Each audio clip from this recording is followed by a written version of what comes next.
as we said, for those of you who just joined, you can go ahead and minimize your chat box at any point. You can drag it to make it a little bit smaller if you want to keep it up but don't want it to take up quite so much room. You can also exit out, and it's very easy to pull it back up again. I think Phoebe and I are going to disappear, but our voices are going to continue. And we should also at this point mention that you may be seeing the name Peg Ketch on your screen. Peg is one of our colleagues in education, and our Zoom account is registered in her name, but Peg is not here. There is no Peg with us, and so while you see that throughout the webinar, Peg is talking, Peg is doing other things, Peg is actually not. But we're going to hide ourselves now and kind of move this up. There we go. And then we will introduce who we actually are. If we can get the PowerPoint to do what it would like to do. There we go. There we go. Okay, so thank you so much for joining us this afternoon. I'm there on the right. My name is Ann Showalter, and I'm the Digital Interpretation Specialist at the Smithsonian American Art Museum, or SAM for short. And I am the one on the left, Phoebe Hilleman. I'm our Teacher Institute Educator at the American Art Museum, which basically means I work with a national audience of teachers, and we have these week-long summer programs that I manage where we bring teachers to DC for the week to spend time at our museum. And at the very end of today's session, Phoebe's going to share a little bit more information about the institutes. We'd love to have you all apply and join us. Have you had Montana teachers before? We've only had one, so we would love to have Montana teachers. Excellent. Okay. And so before we move any further, Phoebe's going to talk a little bit more about who we are and how we're both connected to the Smithsonian and also kind of distinct at the same time. Oh, great. Thank you so much.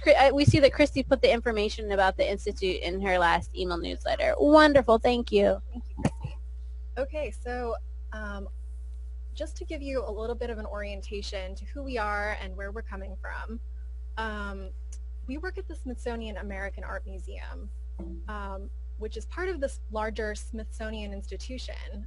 What a lot of people don't realize, especially if they've never been to DC or visited the Smithsonian, is that it's a huge complex of museums, research centers, and education sites. So there's actually 19 different museums, 9 research centers, and the National Zoo, and all of those things together comprise the Smithsonian Institution.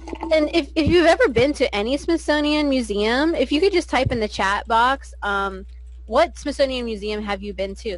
That's good information for us to have. The majority of those museums are right here in DC. You can see on the slide, most of them line the National Mall. We're actually located a few blocks north at Point A that's circled there on the map. We're a few blocks north in the Chinatown area of DC. Okay, so Casey's been to natural history. Yes, one of the most popular for sure. There are a couple of Smithsonian museums in New York City as well. Great. Okay, so that's where we are geographically. And then just to give you a little bit of a sense of our museum, which you can see the facade of it there in the slide. So the American Art Museum's collection includes over 40,000 artworks by American artists or about American life or the American experience, spanning about 300 years of American history. So from the colonial period pretty much up through the present day, we're still collecting contemporary American art. I always like to note, especially for national audiences, that over 30,000 of those artworks in our collection are digitized and available online.